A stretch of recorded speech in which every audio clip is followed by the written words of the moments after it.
Hello and welcome back. Today, we're gonna read Psychosis by Matt Dymerski. Dymerski. This story was written in 2014 and posted on r/no sleep. Say hi, chat. Say hi to YouTube. Smile.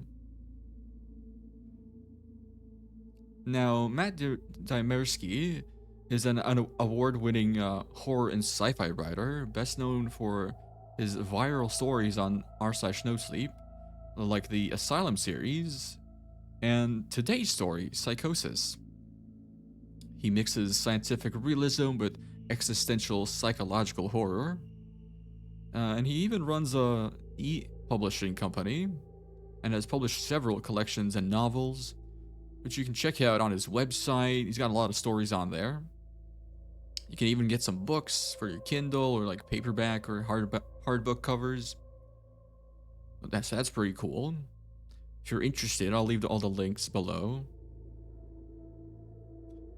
I have not read the story front to back myself. I remember listening to it on a podcast once before. I remember enjoying it. I loved the ending too. So I'm excited. I'm excited to share the story with you guys. So, without further ado, let's dive in, huh? Psychosis. Sunday. I'm not sure why I'm writing this down on paper and not on my computer. I guess I've just noticed some odd things. It's not that I don't trust the computer. I just need to organize my thoughts. I need to get down all the details somewhere objective. Somewhere I know that what I write can't be deleted or changed. Not that that's happened. It's just everything blurs together here, and the fog of memory lends a strange cast to things. I'm starting to feel cramped in this small apartment. Maybe that's the problem. I just had to go and choose the cheapest apartment, the only one in the basement. The lack of windows down here makes day and night seem to slip by seamlessly. I haven't been out in a few days because I've been working on this programming project so intensively. I suppose I just wanted to get it done. Hours of sitting and staring at a monitor can make anyone feel strange. I know, but I don't think that's it. I'm sure when I first started to feel like something was odd. I'm not sure when I first started to feel like something was odd.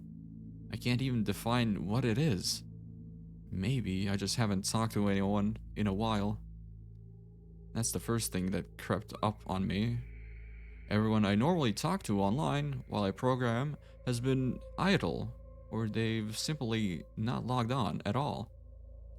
My instant messages go unanswered. The last email I got from anybody was a friend saying he'd talk to me when he got back from the store. And that was yesterday. I'd call with my cell phone, but reception's terrible down here. Yeah, that's it. I just need to call someone. I'm going to go outside.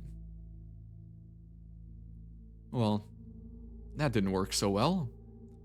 As the tingle of fear fades, I'm feeling a little ridiculous for being scared at all. I looked in the mirror before I went out, but I didn't shave the 2 days stubble I've grown. I figured I was just going out for a real quick cell phone call. I did change my shirt, though, because it was lunchtime, and I guess that I'd run into at least one person I knew. That didn't end up happening. I wish it did. When I went out, I opened the door to my small apartment slowly. A small feeling of apprehension had somehow already lodged itself in me. For some indefinable reason, I chalked it up to having not spoken to anyone but myself for a day or two. I peered down the dingy gray hallway, made dingier by the fact that it was a basement hallway. On one end, a large metal door led to the building's furnace room. It was locked, of course. Two dreary soda machines stood by it. I bought a soda from one the first day I moved in, but it had a 2-year-old expiration date. I'm fairly sure nobody knows these machines are even down here, or my cheap landlady just doesn't care to get them restocked. I closed my door softly and walked the other direction, taking care not to make a sound. I have no idea why I chose to do that, but it was fun giving it in to the strange impulse not to break the droning hum of the soda machines, at least for the moment.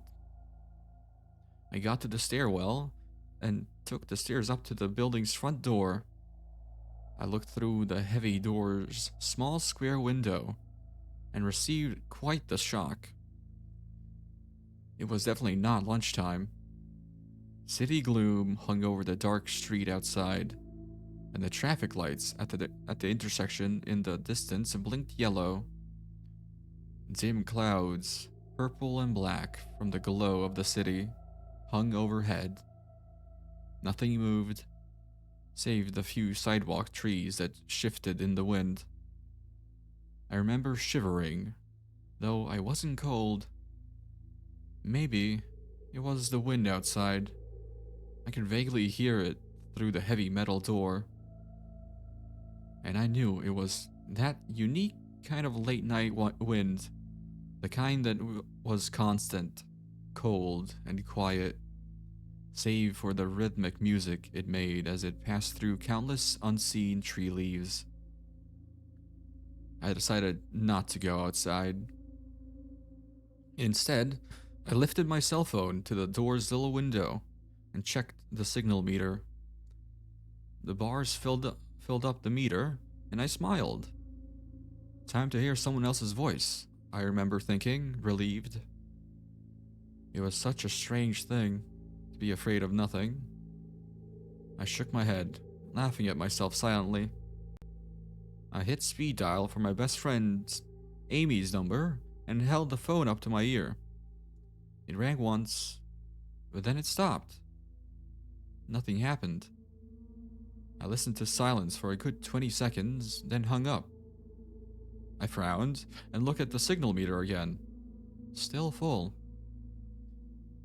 I went to dial her number again, but then my phone rang in my hand, startling me. I put it up to my ear. "Hello?" I asked, immediately fighting down a small shock at hearing the first person's voice that's spoken to me in days, even if it was my own. I had gotten used to the droning hum of the building's inner workings, my computer, and the soda machines in the hallway.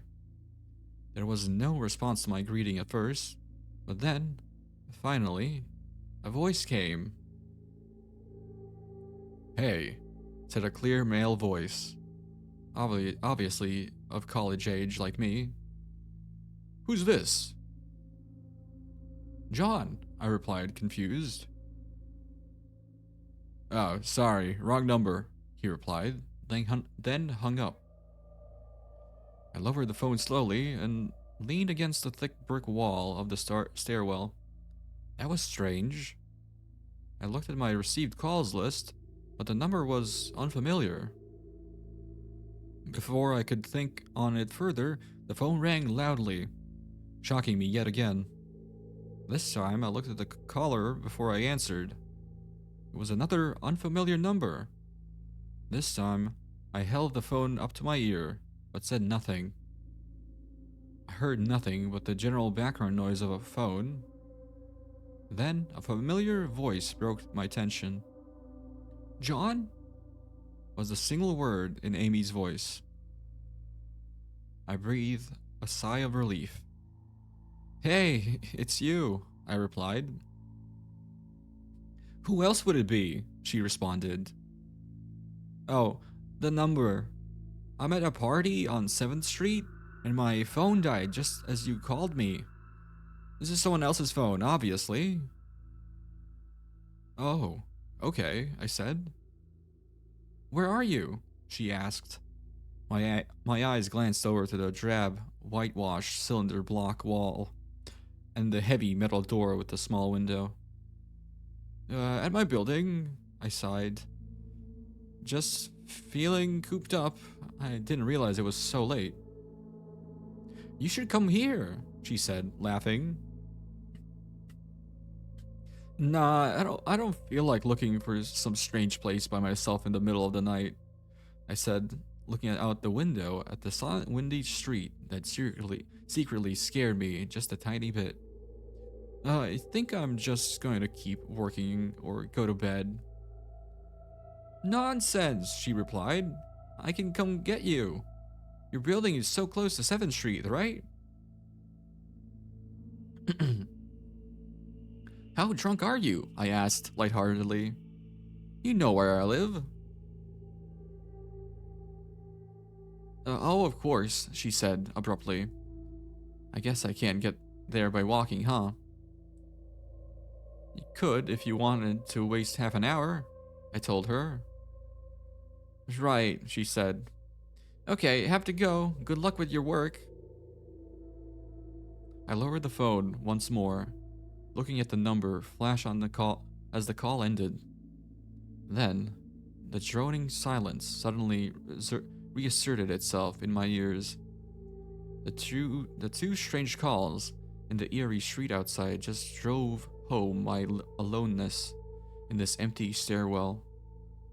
Perhaps from having seen too many scary movies, I had the sudden inexplicable idea that something could look into the door window and see me. Some sort of horrible entity that hovered at the edge of aloneness, just waiting to creep up on unsuspecting people that strayed too far from the other human beings. I knew the fear was irrational, but nobody else was around, so I jumped down the stairs, ran down the hallway into my room, and closed the door as swiftly as I could while still staying silent. Like I said, I feel a little ridiculous for being scared of nothing, and the fear has already faded. Writing this down helps a lot. It makes me realize that nothing is wrong. It filters out half-formed thoughts and fears and leaves only cold, hard facts. It's late. I got a call from a wrong number and Amy's phone died, so she called me back from another number. Nothing strange is happening. Still, there's something off about that conversation. I know it could have just been the alcohol she had, or was it even her that seemed off to me? Or was it? Yes, that was it. Didn't realize it until this moment. Writing these things down. I knew writing things down would help. She said she was at a party, but I only heard silence in the background. Of course, that doesn't mean anything in particular. She could have just gone outside to make the call. No, that couldn't be it either. I didn't hear the wind. I need to see if the wind is still blowing. End of Sunday. Now, we can already tell our main character is fucking losing it. Over analyzing stuff. Though it does make you think. Like, could your friend forget where you live? Or is it not your friend? Could it be somebody else? Who knows? But I've definitely had the feeling of somebody like watching me, or like, you know, in the hallway scene when there's like, oh, something could pop out. It's kind of like the same thing as, like, I don't know, if you're in a basement and you like flick the lights off and then you run up the stairs because you don't know who's hiding in the dark. You never know. I think that's kind of fun. Monday. I forgot to finish writing last night. I'm not sure what I expected to see when I ran up the stairwell and looked out the heavy metal door's window. I'm feeling ridiculous. Last night's fear seems hazy, and the unreasonable. Last night's fear seems hazy and unreasonable to me now. I can't wait to go out into the sunlight.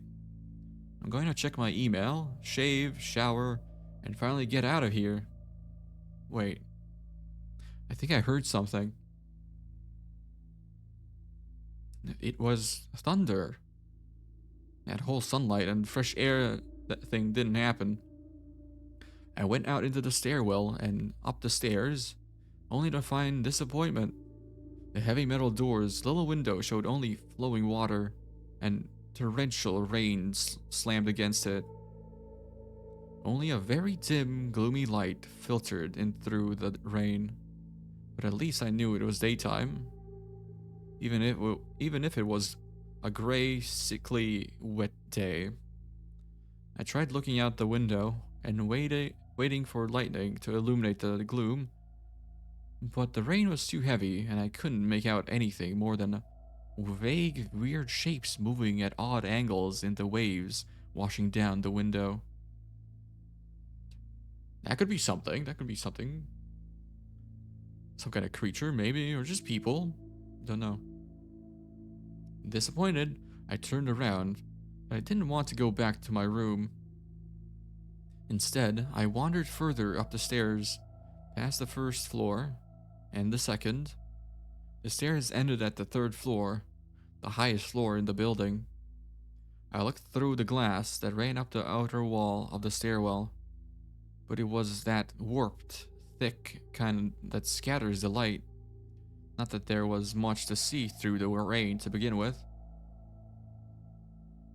I opened the stairwell door and wandered down the hallway. The 10 or so thick wooden doors painted blue a long time ago were all closed. I listened as I walked, but it was the middle of the day, so I wasn't surprised at that I heard nothing but the rain outside. As I stood there in the dim hallway, listening to the rain, I had the strange fleeting impression that the doors were standing like silent granite monoliths erected by some ancient forgotten civilization or some unfathomable guardian purpose. Lightning flashed, and I could have sworn that for just a moment, the old grainy blue wood looked like rough stone. I laughed at myself for letting my imagination get the best of me. But then it occurred to me that the dim gloom and lightning must mean there was a window somewhere in the hallway. A vague memory surfaced, and I suddenly recalled that the third floor had an alcove and an inset window halfway down the floor's hallway. Excited to look out into the rain and possibly see another human being, I quickly walked over to the alcove, finding the large thin glass window. Rain washed down it, as with the front door's windows. But I couldn't open this one. I reached a hand out to slide it open, but hesitated.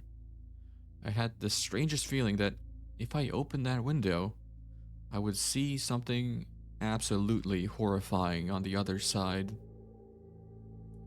Everything's been so odd lately. So I came up with a plan, and I came back here to get what I needed. I don't seriously think anything will come of it, but I'm bored. It's raining, and I'm going stir crazy.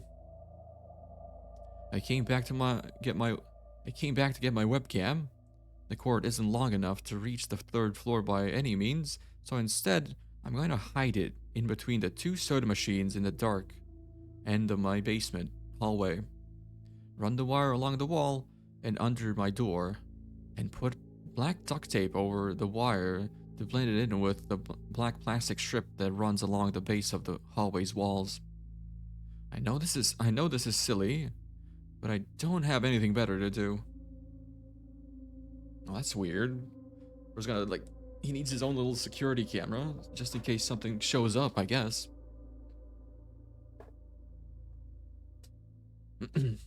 Well, nothing happened.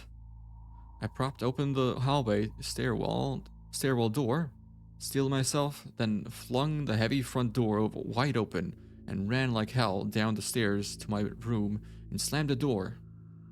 I watched the webcam on my computer intently, seeing the hallway outside my door and most of the stairwell. I'm watching it right now, and I don't see anything interesting. I just wish the camera's position was different, so that I could see out the front door. Hey, somebody's online. I got out an older, less functional webcam that I had in my closet to video chat with my online friend. I couldn't really explain to him why I wanted to video chat, but it felt good to see another person's face. He couldn't talk very long. We didn't talk about anything meaningful, but I feel much better. My strange fear has almost passed. I would feel completely better, but there was something odd about our conversation. I know that I've said that everything has seemed odd, but still, he was very vague in his responses. I can't recall one specific thing that he said. No particular name or place or event. But he did ask for my email address to keep in touch. Wait. I just got an email.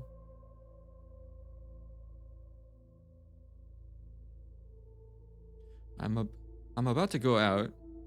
I just got an email from Amy that asked me to meet her for dinner at the place we usually go to. I do love pizza, and I've just been eating random food from my poorly stocked fridge for days, so I can't wait. Again, I feel ridiculous about the odd couple of days I've been having. I should just destroy this journal when I get back. Oh, another email. Oh my god. I almost left the email and opened the door. Almost opened the door, but I read the email first. It was from a friend I hadn't heard from a long time ago, and it was sent to a huge number of emails that must have been every person he had saved in his address list. It had no subject, and it said simply, "See with your own eyes. Don't trust them. They..." What the hell does that mean? The words shock me, and I keep going over and over them. Is it a desperate email sent just as something happened? The words are obviously cut off without finishing. On any other day, I would have dismissed this as a spam from a computer virus or something. But the words, "See with your own eyes." I can't help but read over this journal and think back on the last few days and realize that I had not seen another person with my own eyes or talked to another person face to face. The webcam conversation with my friend was so strange, so vague, so eerie. Now that I think about it, was it eerie? Or is the fear clouding my memory? My mind toys with the progression of events I've written here, pointing out that I have not been presented with one single fact that I did not specifically give out unsuspectingly. The random wrong number that got my name and the subsequent strange return call from Amy. The friend that asked for my email address. I messaged him first when I saw him online, and then I got my first email a few minutes after that conversation. Oh my god, that phone call with Amy. I said over the phone. I said I was within half an hour's walk of 7th Street.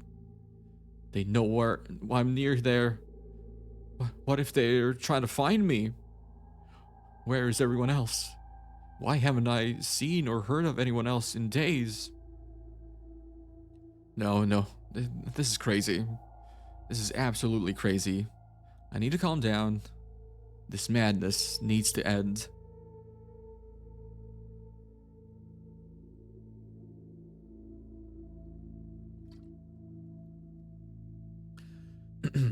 I don't know what to think. I ran about my apartment furiously, holding my cell phone up to every corner to see if I got a signal through the heavy walls. Finally, in the tiny bathroom near the ceiling corner, I got a single bar. Holding my phone there, I sent a text to every number in my list, not wanting to betray anything about my unfounded fears. I simply said, "You seen anyone's face to face lately? You seen anyone face to face lately?" Question mark. At that point, I just wanted any reply back. I didn't care what the reply was, or if I embarrassed myself. I tried to call somebody a few times, but I couldn't get my head up high enough. And if I brought my cell phone down even an inch, it lost a signal. Then I remembered the computer and rushed over to it, instant messaging everyone online. Most were idle or away from their computer. Nobody responded. My messages grew more frantic, and I started telling people where I was and to stop by in person for a host of barely passable reasons. I didn't care about anything by that point. I just needed to see another person. I also tore apart my apartment looking for something that I might have missed. Some way to contact another human being without opening the door. I know it's crazy. I know it's unfounded. But what if? What if? I just need to be sure. I taped the phone to the ceiling in case. That's the end of Monday.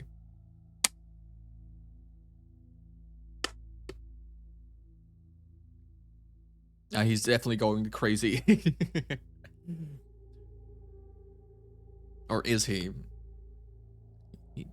I mean, in an apartment complex, you should at least hear somebody like walk around, right?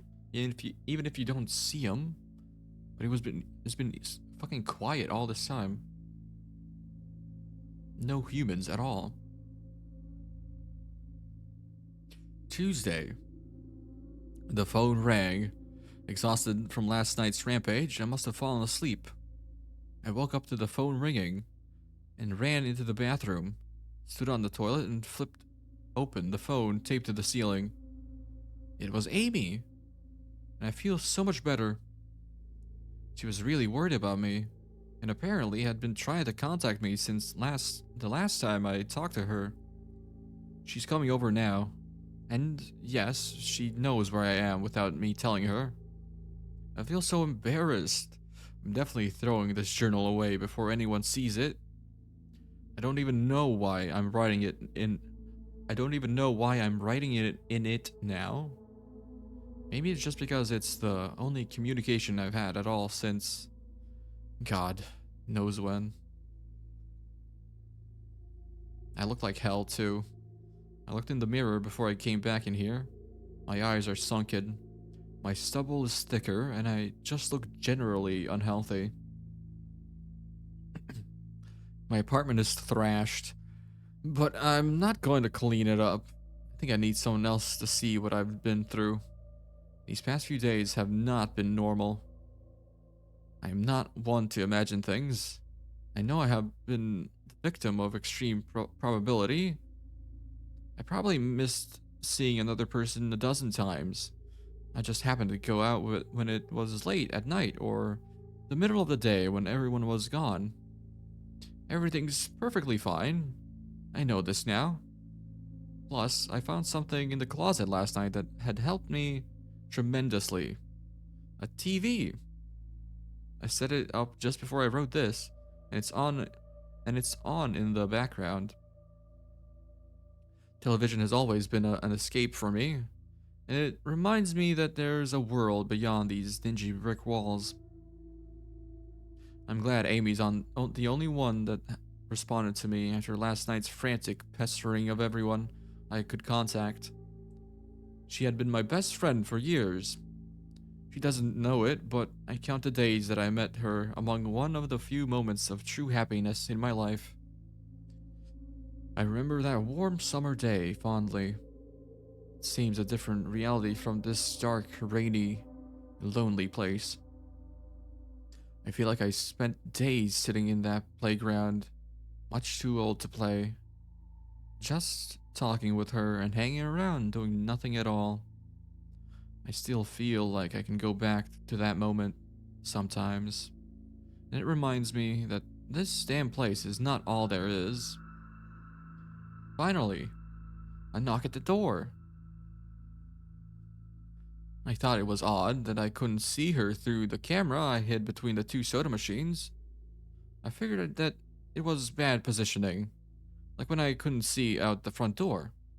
I should have known. Should have known. After the knock, I yelled through the door jokingly that I had a camera between the soda machine because I was embarrassed of myself that I had taken this paranoia so far. After I did that, I saw her image walk over to the camera, look down at it, and she smiled and waved. That's a crazy move. If you told your friend you got a secret camera pointing at them, something's wrong. Like, are you okay, buddy? Hey, she said to the camera, brightly, giving a wry look.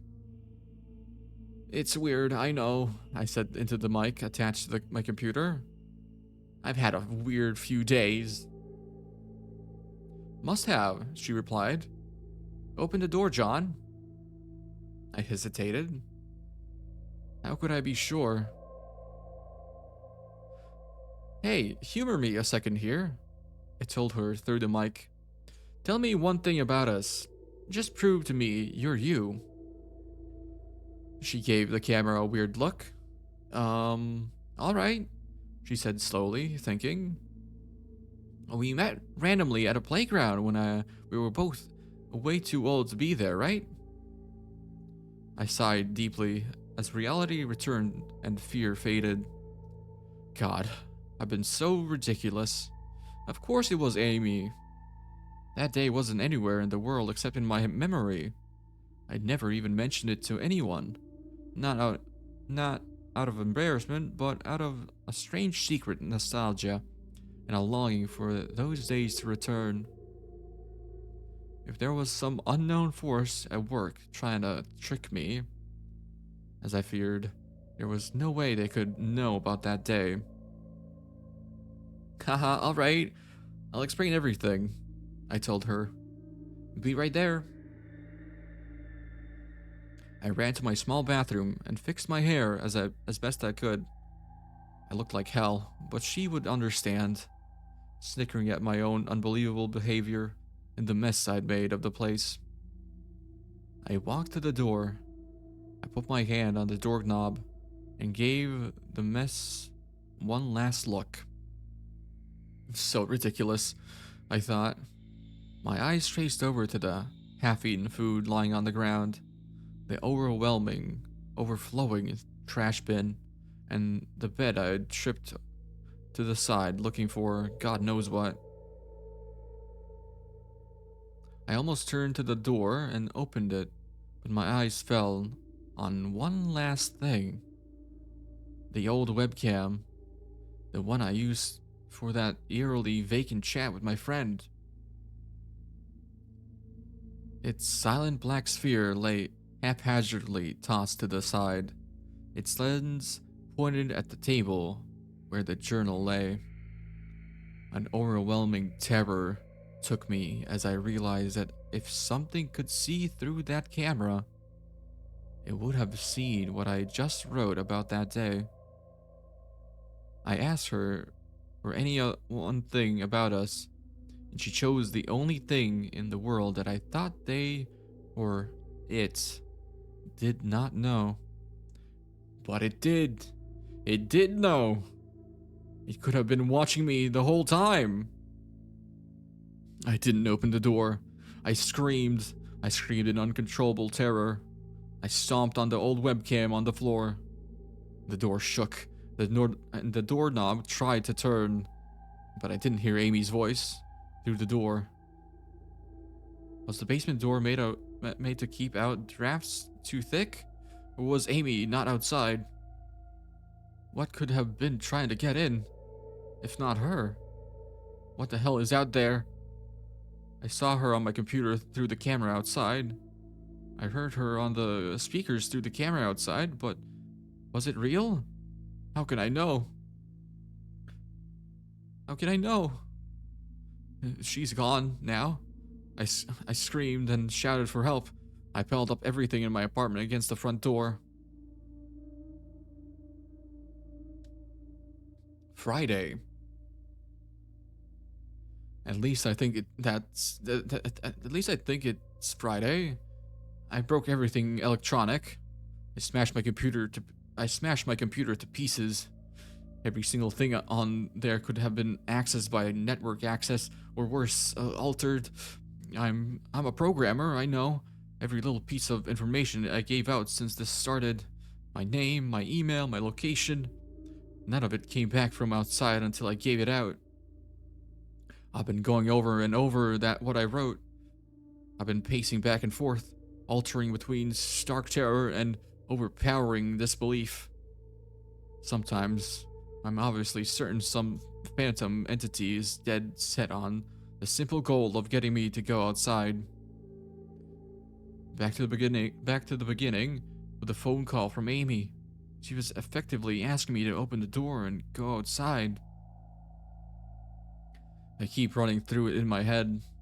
One point of view says I've acted like a madman, and all of this is the extreme convergence of probability.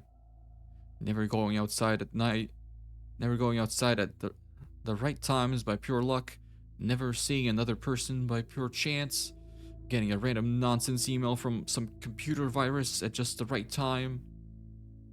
The other point of view says that extreme convergence of probability is the reason that whatever's out there hasn't gotten me already. I keep thinking, I never opened the window on the third floor. I never opened the front door until that incredibly stupid stunt with the hidden camera, after which I ran straight to my room and slammed the door. I haven't opened my own solid door since I flung open the front door of the building. Whatever's out there, if anything's out there, never made an appearance in the building before I opened the front door. Maybe the reason it wasn't in the building already was that it was elsewhere, getting everyone else. And then it waited until I betrayed my existence by trying to call Amy. A call which didn't work until it called me and asked me my name. Terror literally overwhelms me every time I try to fit the pieces of this nightmare together. That email, short, cut off. Was it from someone trying to get the word out? Some friendly voice desperately trying to warn me before it came? See with my own eyes. Don't trust them. Exactly what I've been so suspicious of. It could have masterful control of all things electronic, practicing its insidious deception to trick me into coming outside. Why can't it get in? It knocked on the door. It must have some solid presence. The door. The image of those doors in the upper hallway as guardian monoliths flash back into my mind every time I trace the path of thoughts. If there is some phantom entity trying to get me to go outside, maybe it can't get through doors. I keep thinking back over all the books I've read or movies I've seen, trying to generate some explanation for this. Doors have always been such an intense focus of human imagination, always seen as wards or portals of special importance. Perhaps the door is just too thick. I know that I couldn't bash through any of the doors in the building, let alone the heavy basement ones. Aside from that, the real question is, why does it even want me? If it just wanted to kill me, it could do it in any number of ways, including just waiting until I starve to death? What if it doesn't want to kill me? What if it has some far more horrific fate in store for me? God, what can I do to escape this nightmare? A knock on the door.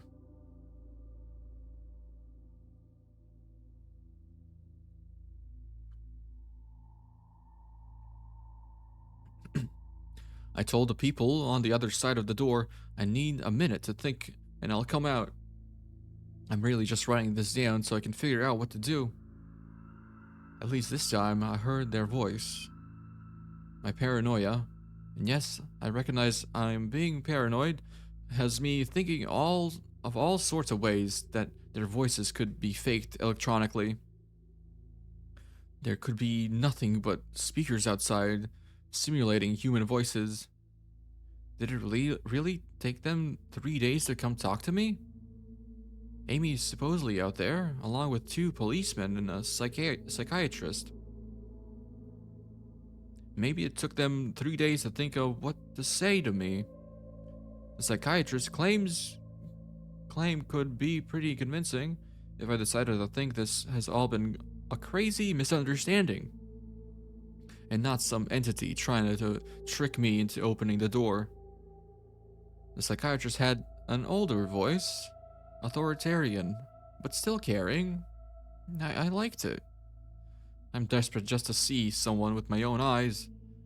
He said I have something called cyberpsychosis, and I'm just one of a nationwide epidemic of thousands of people having breakdowns triggered by a suggestive email that got through somehow.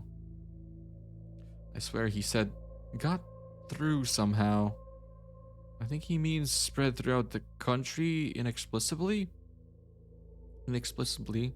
but I'm incredibly suspicious that the entity slipped up and revealed something. He said I'm a part of a wave of emergent behavior, that a lot of other people are having the same problem with the same fears, even though we've never communicated.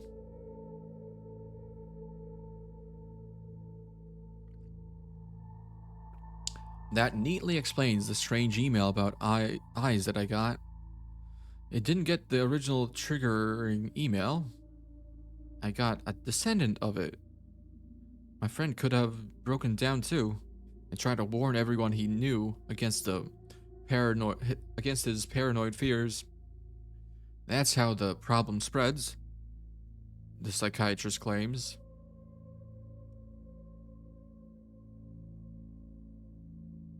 I could have spread it too, with my texts and instant messages online to everybody I know. One of those people might be melting down right now after being triggered by something I sent them. Something they might interpret any way that they want. Something like a text saying, Seen anyone face to face lately? The psychiatrist told me that he didn't want to lose another one. That people like me are intelligent, and that's our downfall. We draw connections so well that we draw them even when they shouldn't be there. He said it's easy to get caught up in paranoia in our fast-paced world, a constantly changing place where more and more of our interactions is simulated. I have to give him one thing. It's a great explanation. It neatly explains everything. It perfectly explains everything, in fact.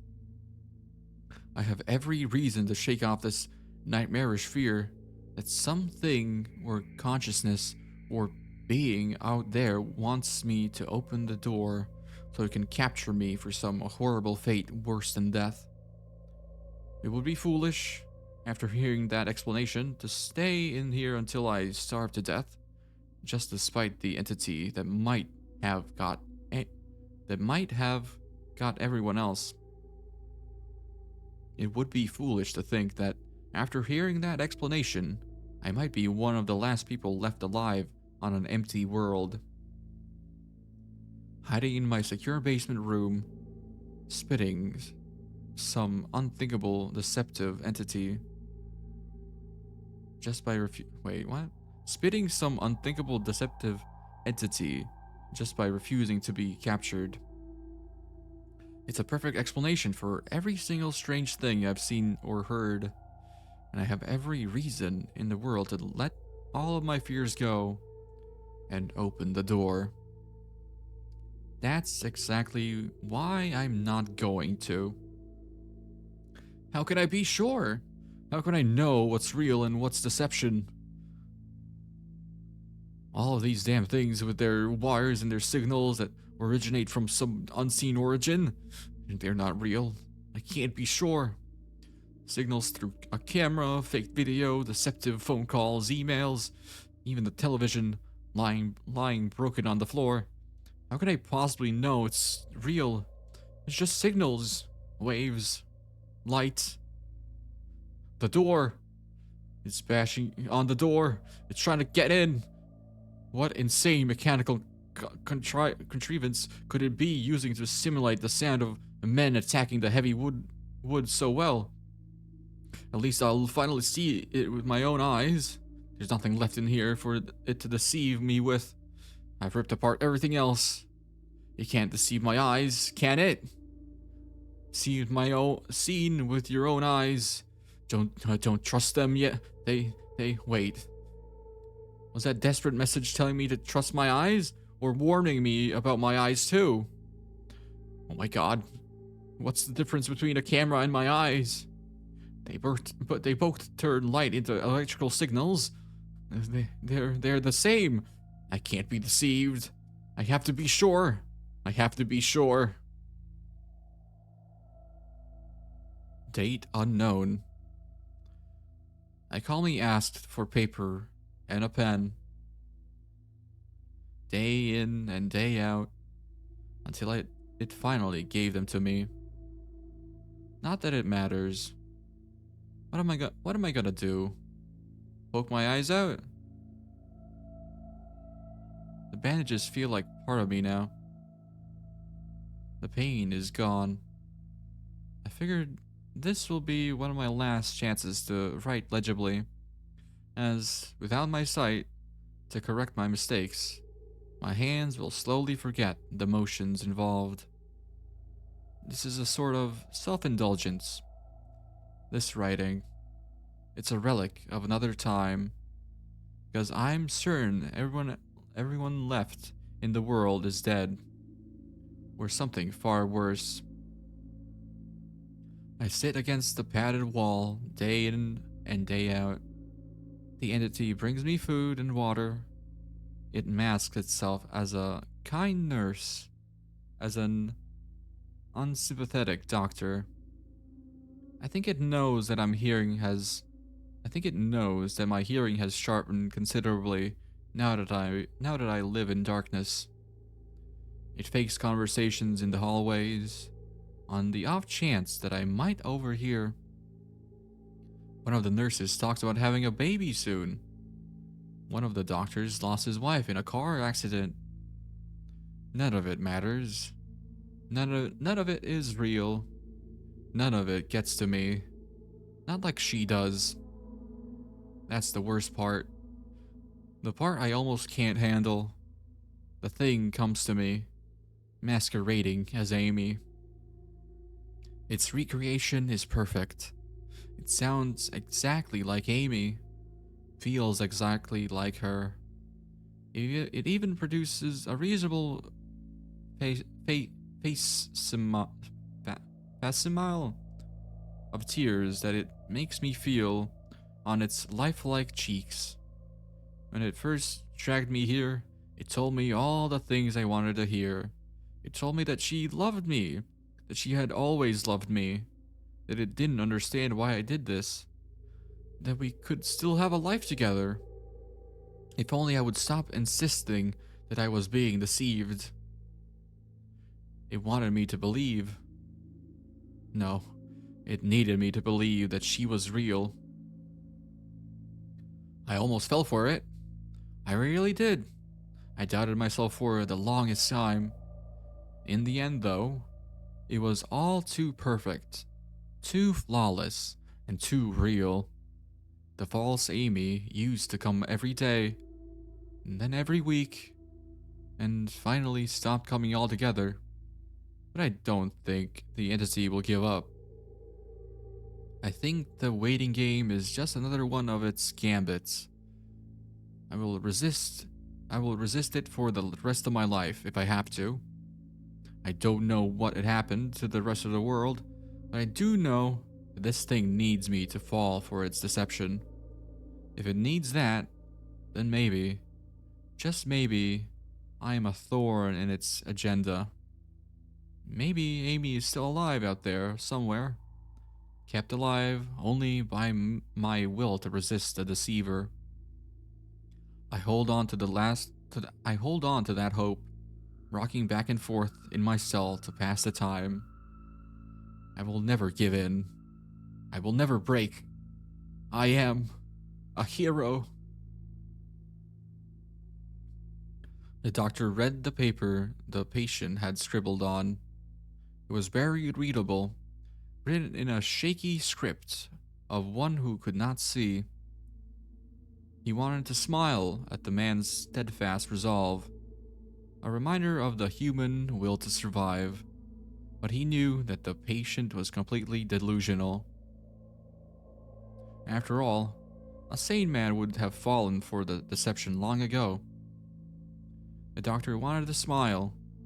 He wanted to whisper words of encouragement to the delusional man. He wanted to scream, but the nerve filaments wrapped around his head and into his eyes made him do otherwise. His body walked into the cell like a puppet and told the patient once more that he was wrong and that there was nobody trying to deceive him. End of story. What do you guys think? I think that was a fun trip.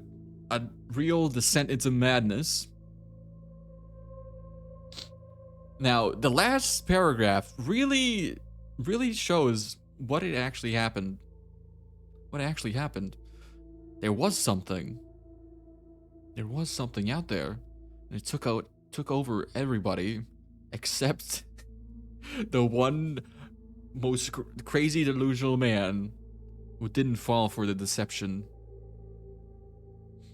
I love the line here at the end. He wanted to scream, but the nerve filaments wrapped around his head and into his eyes made him do otherwise. So he was just a fucking puppet. The doctor is a puppet. Everybody's a puppet except the delusional man.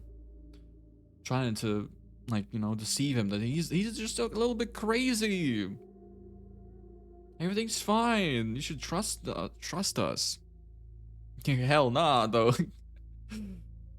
I wonder what could it be? Some kind of aliens, perhaps. Some kind of eldritch horror, but the nerve filaments wrapped around his head. That makes me think of something like sci-fi, you know? Could be aliens, could be some kind of extra dimensional creatures that popped up. But I think that's a good story. You should guys check out Matt Dymerski. Check out his stuff. Check out his website in the description. If you got any fun stories to recommend, please do in the comments. If you enjoyed your time here, please hit the like button, smile. And I hope to see you guys next time. Bye. Mwah.